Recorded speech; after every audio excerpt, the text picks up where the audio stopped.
All right, so in this video, I'm going to do a really quick crash course into Adobe Premiere. It's something that I've started to use a little bit more in my process. I'm coming from it, through Adobe After Effects and Illustrator and some of the Photoshop and some of the other tools. And some of this stuff feels natural. Some of it feels a little bit different. So I just wanted to kind of dive into it and get started. And I'm really focusing on some of the basics that I think are really helpful if you're really new to this program. So here's the interface. One thing that I'll be doing is working in the editing workspace. So that's what you see here. If you have a different workspace, take a look at that. I think, before you even get started, organization is actually a really big part of it. So I have a folder that I've already saved this out. My auto saves kind of got created. I made separate folders for different things that I think I'll need: footage from cameras or recorded footage, maybe graphics. Sometimes I combine these. I don't know, if it's a small project, I might not have all of these, but audio and exports or renders that you might have. I think these are important if you want to. I've seen some people who like to really order these things, and if you want to force the order, you can put numbers in front of them, like what do you think? So this is just an organizational tactic. Okay, and maybe my exports is the fourth thing. All right, so I want to show you what I have. I have some stock footage from some website, and I want to use this and start to cut it up. I just thought I'd pick up some things. I saw a lot of rain footage, so I just grabbed some of that. I have some audio that I got from this website called Ben Sound. And that's what that sounds like, so you get an idea. And I don't really have anything in graphics, and I'm going to export my renders into here. So that's how I'm set up. Let's jump back into Adobe Premiere. And first thing I want to do is just go into this right here, which is my projects, the media panel, and I want to import some media. You can do it by double clicking, or also Command I will work. So it should be here under footage, and I'm just going to grab all of it actually and bring it in. Within here, you may want to create folders and want to, say it's really important, I think, to keep things organized as you go. Like InDesign or some of the other programs, After Effects, you've created links to these files. So if you move them around on your computer, you're going to get broken links. So kind of try to keep your project together all in one folder. And like I said, if you want to, put things together in different bins, like maybe one is rain, or you might have multiple kind of like scenes in here, so you could set that up. If you are previewing it, you can double click on it, and this is just a preview of it. So I can see some of these are not rain, but if I was going to grab the rain pieces, I think it'd probably be these. Let me double click. Yeah, this one was also rain.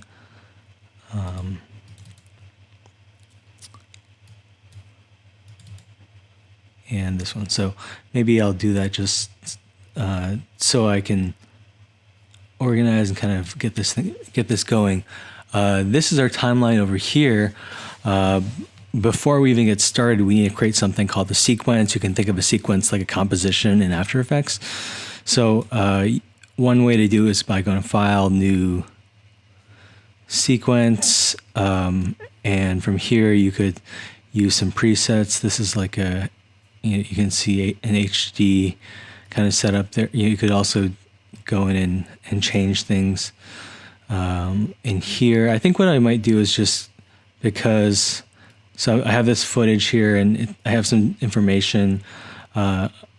One thing I like to do is, I'm probably going to export it as 1920 by 1080. And one thing you could do is just take this and right click on it, say new sequence from clip. Again, if this is like what you would like in the final version, so it made something called a sequence. You can see the icon is different here, and I might just rename this. I'll just call it. Whoops! I'm gonna. It takes the name of the clip, but I might want to rename this crash course. And maybe this goes outside of the rain part, because this is my crash course piece. Okay, so maybe it starts like this. Let's grab another clip, and I'm going to grab this one, and I want you to see what happens when I bring this in. So this one actually has some audio attached to it. This one isn't really rain, so I'm going to move it. But you can see there's a little audio icon there. This one also has audio. So you're going to get audio in here, and I should kind of say, show what the sequence kind of timeline looks like. You have video tracks here, and you can turn them on and off in the viewer. That's something that Adobe, I think, that's familiar. You can lock tracks down, and the layer order is important. So if I put this thing over that, it will show instead of the other footage. Same thing down here with audio. You have multiple tracks. I mean, you'll hear all of it by pressing Command and plus. I'm actually kind of zooming into this footage. It helps me see it a little bit better. Command and minus will zoom out. It looks like there isn't actually, I think there's an audio track, but I don't actually think there's any audio in it. That's why I'm having a hard time zooming into it. But I could zoom into it this way. And then just scroll down this. By doing this, I can make these layers bigger and smaller, and then I can just scroll down. But it looks like, yeah, there isn't, or maybe there's very little audio in there. I guess while we're here, I also want to say, if you want to zoom in and out of the timeline, you can do this. You could also press minus or plus, which I think is helpful, or I guess minus or equals is what my keyboard is registering as. Let's see, what else is there? While navigating around, I think one thing that's helpful is you can go frame by frame, left and right. If you are selected on a clip, you can go to the end of the clip by pressing down, or I guess it's the end of these clips like here, by going down, and up will take you the other way. So that's kind of an easy way to navigate. Let's talk about some of the settings I have up here. I have this snap in timeline set because I really want things to snap to according to like my edits and my cuts. So for example, like this is very snappy, and it'll go here without creating a gap, but when I turn that off, it gets a little bit harder. It doesn't really snap, and maybe I overlap there. So I always like to kind of have that on. I mean, sometimes I turn it off. And then this, it means a link selection between your audio and your clip. If you wanted to, let's say, just delete your audio, you could turn that off and hit delete. One other thing, when this is off, your audio and your video travel separately, so you're kind of out of sync. So normally, you probably don't want to do that. You want the audio to say synced up. You can turn that on again, but what I want to do is, delete. Whoops, just delete that one audio piece because, like I said, I don't think there's anything in there. All right, here's the tools palette: selection tool, track select forward tool. This is a really helpful tool we'll talk about. Ripple edit tool. The ones that I use the most are probably razor tool. Sometimes hand tool, type if you want to do type. But why don't we just start chopping some of our clips up, and then we'll start showing some of the benefits of these tools or how to just go about doing it. I'm going to pull in some more. I think I need to pull this one out. It is not rain. Maybe I'll bring in a new clip.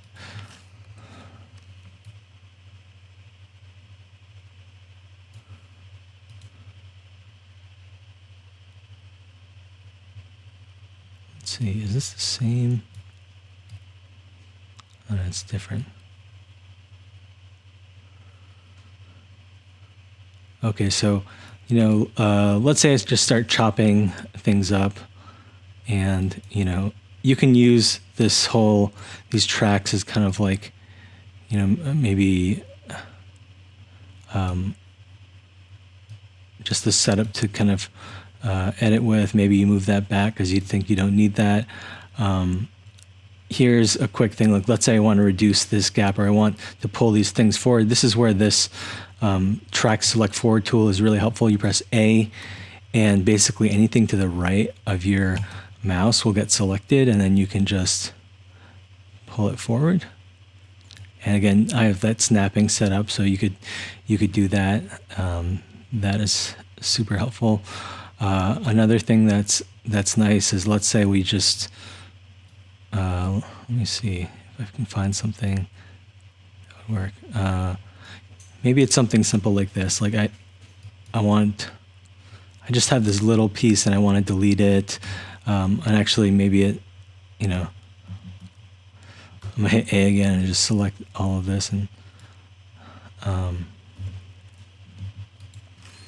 let's say I have this piece that I want to cut out, and if I cut it out, it's fine, but it leaves a gap. One thing I can do instead is, if you right click, there's something called a ripple delete, and that will pull everything forward, so it gets rid of that gap. That I think is super helpful. There is a keyboard shortcut for it, Option Delete.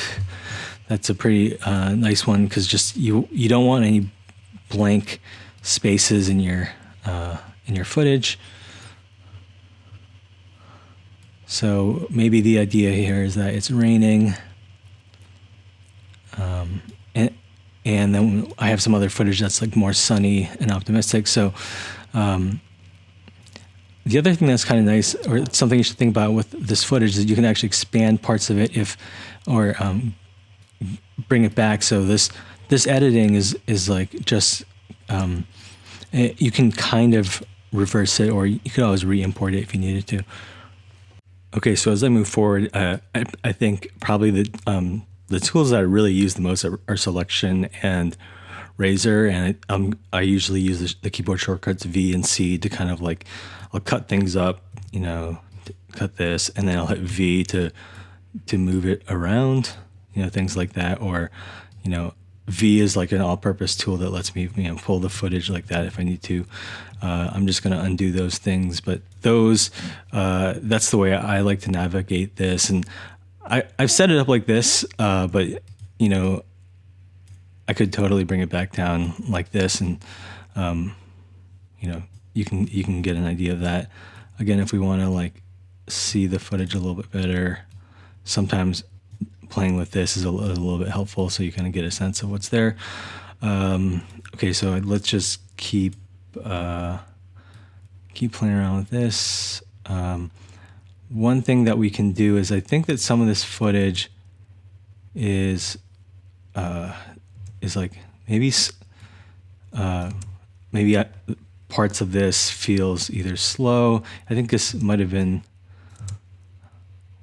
some of this footage might have been filmed at a different rate.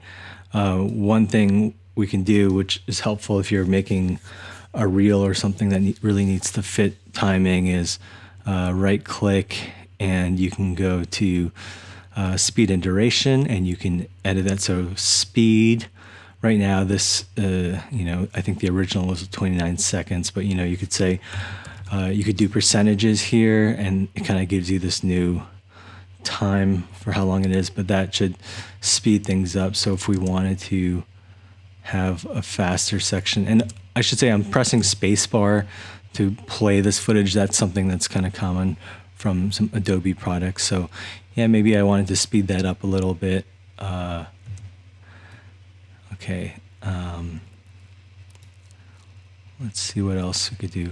If going back to that, if you wanted to, you could also put in the time. Like, again, I think this is a little bit off because I think it means it refers to the full footage. But that's one way to do it. And then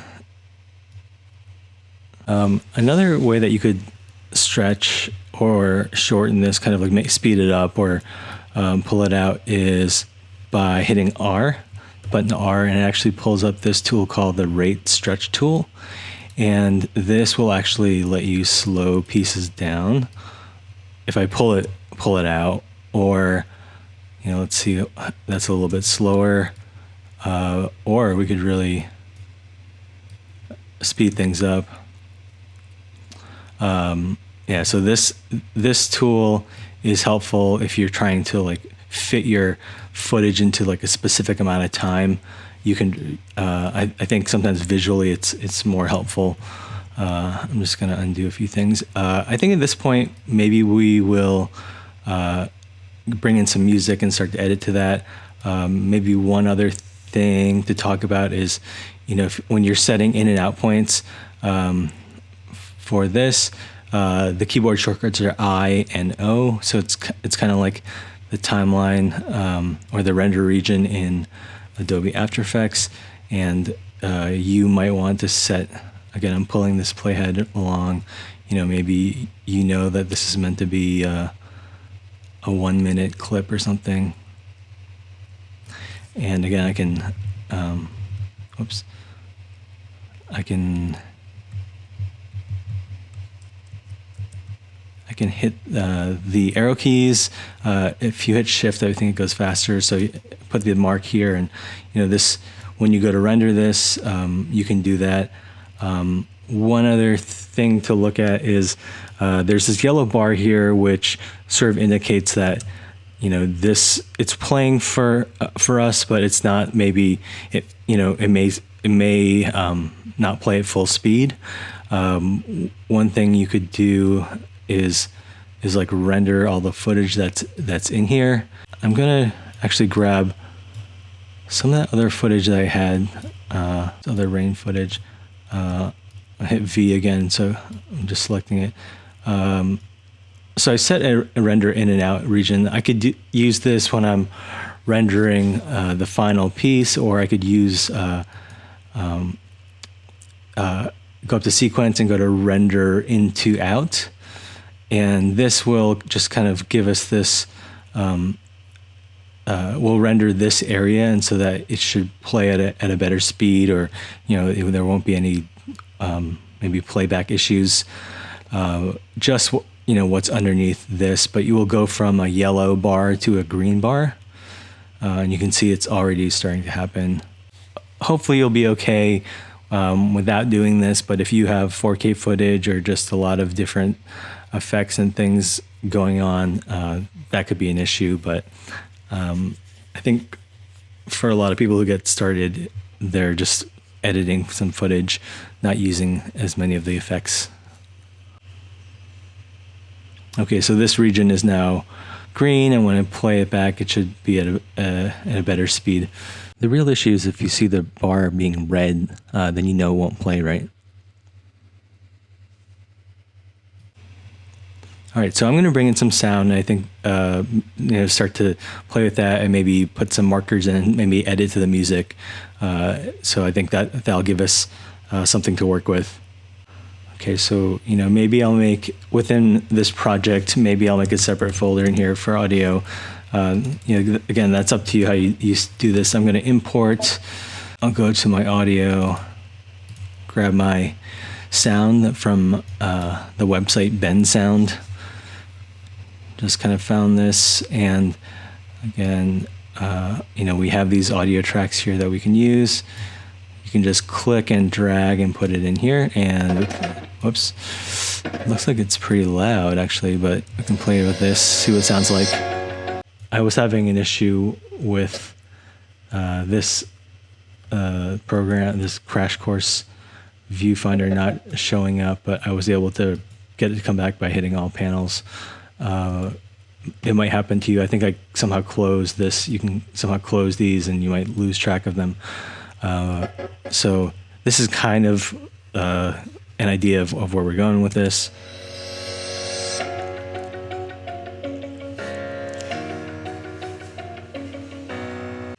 So that's just kind of the vibe. I think one thing I might want to do is, start to edit to the music, or just like look at, find where the beats are. And I think, if you're familiar with audio waves, maybe you can see it in here. But I think because the mix is just so high, it's actually peaking the volume.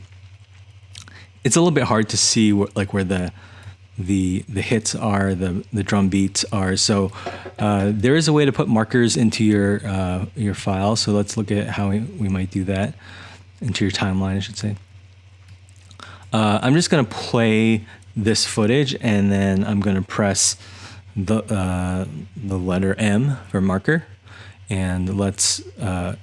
I'll do it, in a few areas I think are important. I'll play it and then do this, and then start to edit to the markers.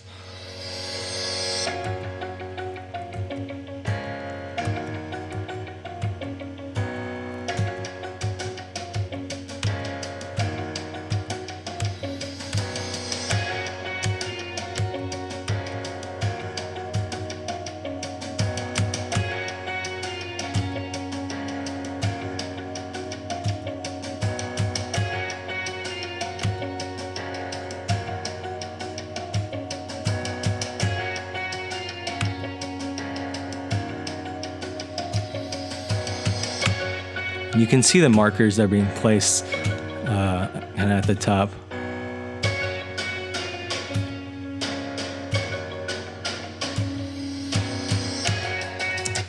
I think I'm, if I do this whole section, it might be a little bit overkill. I think what happened with the first bit is it might have been I either selected the layer or something. These markers, for some reason, came down here, but I think you can see them up here. What's really nice about this, though, is now that we have these markers, we can edit to them. I'm going to zoom in a little bit, and maybe also just change. Oops. Can I change that? So you can see I have these beats here.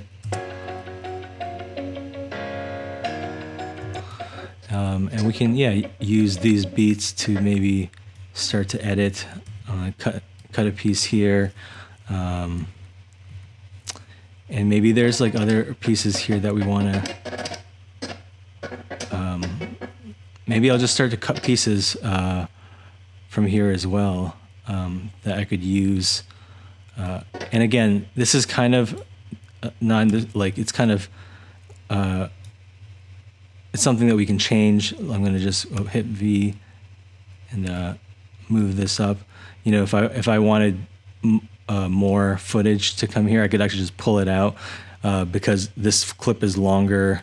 I can't pull it, or I guess I can pull it this way a little bit, but I can only pull it as far as the clip is. Can't create new footage. But maybe I'll start to use this to chop or edit to. And again, this is really a good place to have this marker or this magnet on, so that you can start to do that. Let's just move over.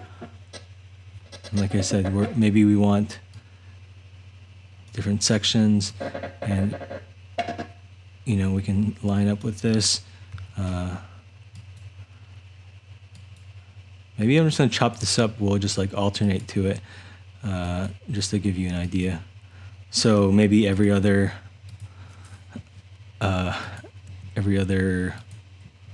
piece we just delete. Let's just see what that looks like. I think this is going to be a weird edit, but I just kind of want to show this technique.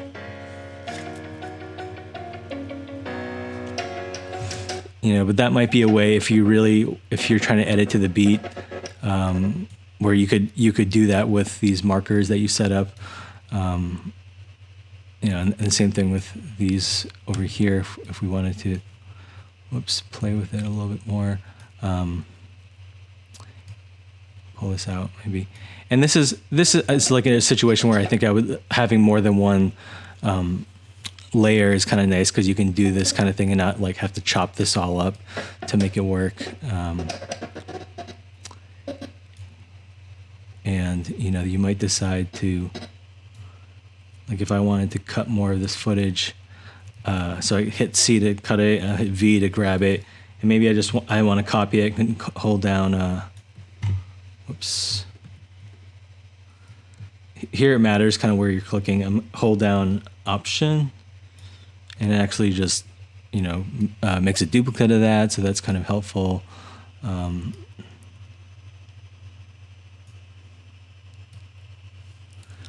You know, plus and minus to get in here. And, you know, maybe we really want to line up with this beat.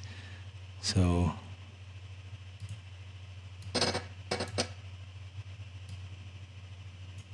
oops, we can kind of cut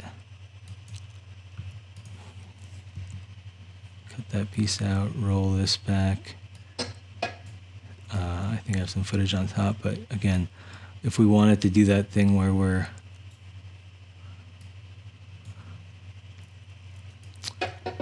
chopping up according to the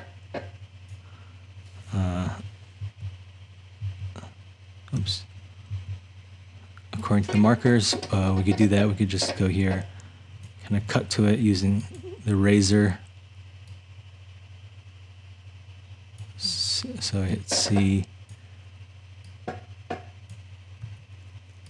C, and C.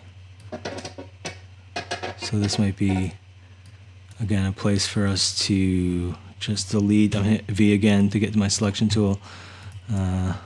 Just a little moment where we start and we just cut.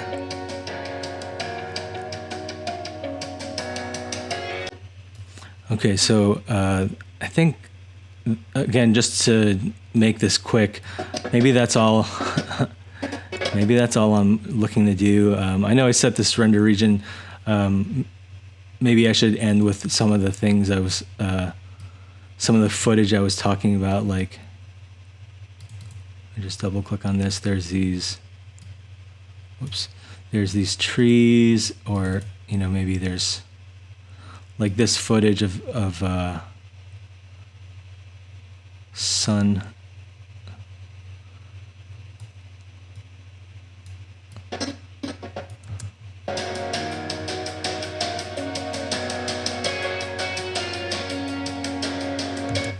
And maybe there's something else we could do, like another piece of footage. I think this is the footage that had, whoops, this extra audio that we don't really need, so I'm going to delete that. Okay.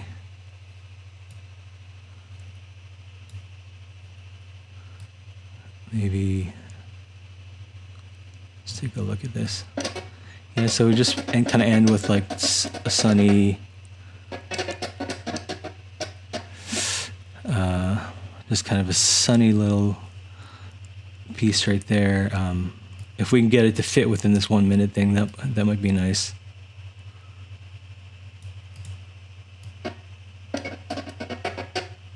And yeah, I think that will work. Maybe we want the audio to fade out as well. Let's cut the audio the same way. I'm just going to hit C to cut it. I'm just going to delete this, and I'm going to right click on here and just add a default transition, which if we look at more closely is just kind of a fade out.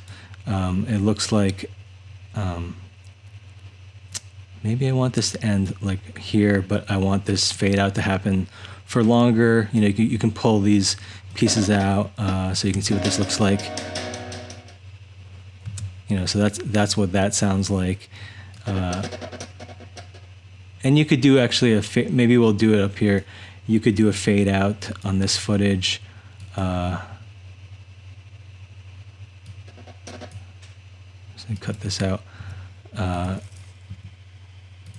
I'm just going to do it on this piece up here, and I don't want this piece under it to affect it. So let me apply the default, and then I'll just pull this back so that these two don't overlap. This is a way for me to fade out. Oh, it's fading out, but then there's this footage underneath, so maybe we don't want that either. And again, if you have footage that's not being used, you probably don't need it here. I'm just going to cut that piece. So that might be just a way to do a quick fade out. All right, so again, crash course, just going to go at it. One last thing that I might do is, again, I think this audio is actually too loud. It's peaking here. So you could, a few things you can do. You could hit this audio, you could go to effect controls, and you can actually lower the level here. So you might say just lower it by -5 decibels. And when we play it, you can see it's no longer hitting that top. So that's kind of helpful. This effects control panel is helpful to know if you need to be editing some other footage. Like all of this footage, I think, is 1920 by 1080. So we probably don't need to worry about scaling it down, or I guess we could scale it up a tiny bit, but I would not scale it up too much, like to 200. You're going to start seeing pixels and things, but maybe a tiny bit is okay. Let's play with this little piece just to as like just a final ending intro. Okay, so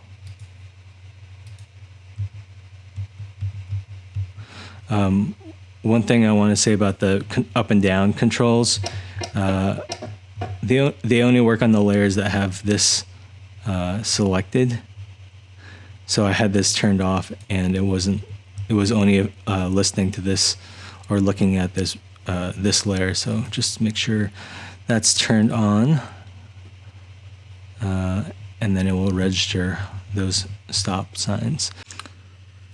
Okay, so just let's look at how to add some keyframes in here.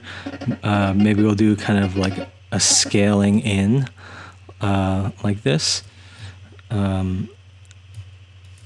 I selected this layer. I wanted to make sure it's on this layer, and I just started keyframing. Let me actually delete all of these and start from scratch. First thing we'll do, make sure definitely we're selecting this layer, not any other layer. Hit this to turn it on. We'll start 100, and we'll scale up a little bit. You can see it start to happening here. Don't want to go up too much, maybe, but it's like a slight camera move in.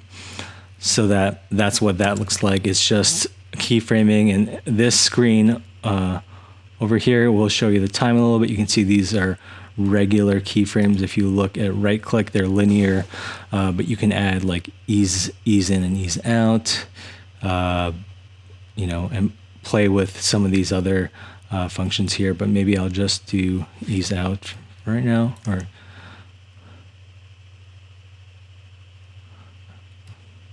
so again, we're playing with this, and you could go back here and say, oh, we'll go back to 100.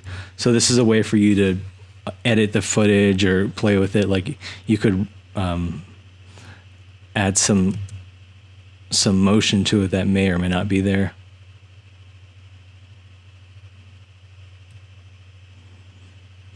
Okay, so we're pretty much hopefully towards the end. Turned on the volume on this. Another thing you could have done is go up to audio, right click audio gain, and you can adjust the gain in here, adjust peaks. But again, trying to do a real quick kind of crash course. We have this footage, and then we end up with this brighter day, but then it just kind of fades out. So let's export this footage. Go up to File, Export, Media, and we're ready to go. It's going to ask us where we want to save it. It's going to ask us for the file type. H.264 is a pretty good codec. If you need something higher quality, QuickTime, or something else, you can play with those settings. You could even do image sequences if you need to. I want to back out one. Yeah, here we go. So again, put in this folder for exports. Let's save that out, and we'll just hit export. Again, the stuff that's coming out of here is only what's in under the render region or the in and out points. So anything else that's outside of that won't get rendered. Be aware of that. Sometimes people render the wrong region, or don't have the right timeline set up. Okay, so that was rendered successfully, and just want to do a quick review of some of the things we did in this tutorial. Hopefully, you had understanding of maybe how you might set up your file organization, how to import files in, work with the sequence. You got your video tracks and your audio tracks here. Tools up here, some settings here that you might want to tweak on. Again, I feel like a lot of the work I do is razor tool and selection tool, kind of working between those. But there are other tools that help you kind of fix any gaps in your footage. We did a little bit of retiming in case you need that. Brought in the audio, created some markers here, and looked at things like default transitions, fading out, and in this section looked at keyframing, how that could work. It's a lot packed in, but again, this is a kind of crash course, and I hope you got something from it. And if you have any other speed tips or tricks, there are so many keyboard shortcuts and little things in here that can increase your workflow or just speed it up. So if you have any thoughts around that, we'd love to hear about it. Leave it in the comments, or just let me know otherwise. And go and have fun with this. Premiere is super helpful for editing. Don't be editing your videos in After Effects. That's gonna just take so much more time. All right.